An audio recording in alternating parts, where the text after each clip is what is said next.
intanto vi dico una cosa che riguarda il nostro partito, spero siamo tutti dalla mia parte e chi non c'è mi ascolti. La scelta di portare in capo al Popolo della Libertà a livello regionale la pianificazione territoriale, cioè l'urbanistica, la cultura, la programmazione e l'informatica in capo allo stesso assessore,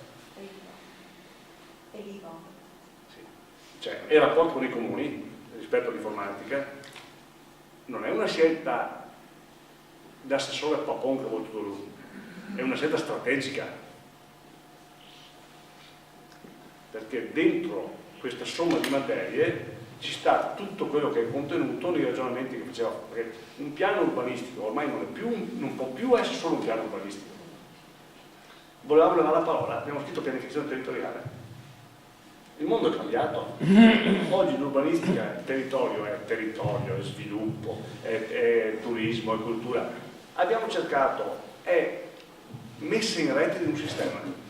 Noi abbiamo cercato di scegliere con questa linea strategica del partito di fare in modo che le materie che vanno messe a rete per lo sviluppo del territorio, perché alla fine questo è il sviluppo del territorio sostenibile, compatibile, fossero in qualche modo in regia da noi. Ho qua Vincenzo Fabis, che è il mio dirigente che si occupa di questo, credo che i primi incontri fatti con lui stavano in questa direzione. Il tema è non cambiare né testa né filosofia, adattare il nostro modo di pensare al mondo che cambia. È un Veneto che cambierà. Questa mattina siamo stati con Cristina a sottoscrivere un protocollo a Bolzano, provincia autonoma di Bolzano, Trento, Friuli, provincia di Venezia, comune di Venezia, regione Veneto, per candidarci a Venezia, Veneto, Nord-Est, capitale della cultura nel 2019. Il problema non è fare un progetto culturale, è fare un progetto di sviluppo culturale del Nord-Est. Si diceva in due battute di questa mattina, a me dico sempre vincere o non vincere, mi piacerebbe vincere, ma il mio problema è costruire un progetto, perché se il progetto è buono, la medaglia non conta niente, è un di più utile, ci mancherebbe altro, ma è il progetto che conta. Il tema non è guardare chi siamo, sappiamo già chi siamo. Se penso solo alla nicchia della cultura, le Dolomiti, le Ville Venete, Venezia, lo so già, è proporre quello che saremo. E questa è la sfida. Quindi dobbiamo tutti noi pensare come.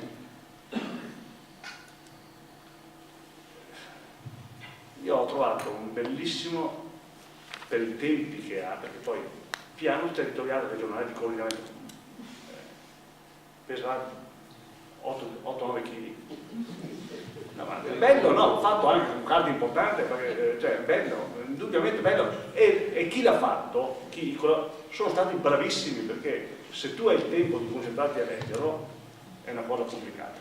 Cioè, nel senso, uno deve decidere che invece che 3 romanzi in ferie, ma è fatto bene per quello che era la regione quando ha cominciato 10 anni fa e finito 5-6 anni fa. Oggi, io dicevo ai miei collaboratori, siccome dobbiamo rivederlo perché non è stato approvato, dobbiamo renderlo leggibile, semplice, fruibile, cioè nel senso è cambiato tutto nel modo di proporci. Se chiediamo agli altri semplificazione, usiamo sempre queste parole, no? Questa è la politica che immagino io. Immaginare una cornice che metta al centro il Veneto del futuro che vogliamo, un capannone di meno da buttare giù, una zona da ricomprare, tutte queste idee, ma che poi si possono fare queste robe, che poi si facciano.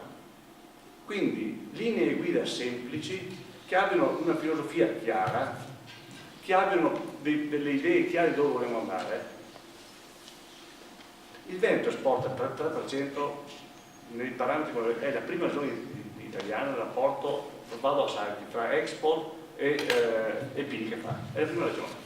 L'unica attiva l'unica attiva, almeno votati, non so se sono aggiornatissimi, l'unica attiva tra regioni italiane nel rapporto export e import, l'unica. Ma pensiamo cosa? Di reggere solo col PIL? Dobbiamo reggere col nostro modello? Quindi migliorare il Veneto per quelli che vengono qua, se vogliamo che il nostro marchio sia un marchio interessante, che è fatto di qualità di imprenditori. Arrivo dopo l'infrastruttura, e lascio alla fine come si fa tutto questo. Quindi questo intendo, cioè rendere una cornice chiara, idee chiare, coraggio di dire no, necessità di dire sì. L'approccio dei miei dirigenti, cito sempre, è che io parto da un presupposto, io sono un liberale, ho scelto questo partito perché sono liberale, quindi quando uno entra nel mio ufficio tendenzialmente dico sì, a condizione che, ma lavoro per il sì, non ho preconcetti su niente, se stanno sulla cornice, non siamo negli anni della discutiamo molto sulle cose. Leggevo oggi sui giornali, ho letto oggi sui giornali, che un grosso gruppo mondiale intende fare in Veneto un grosso magazzino di distribuzione, 400.000 metri quadrati di area sta cercando per coprire 200.000.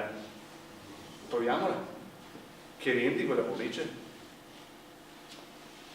troviamola, che rientri, ripeto, in quella cornice, cioè sì,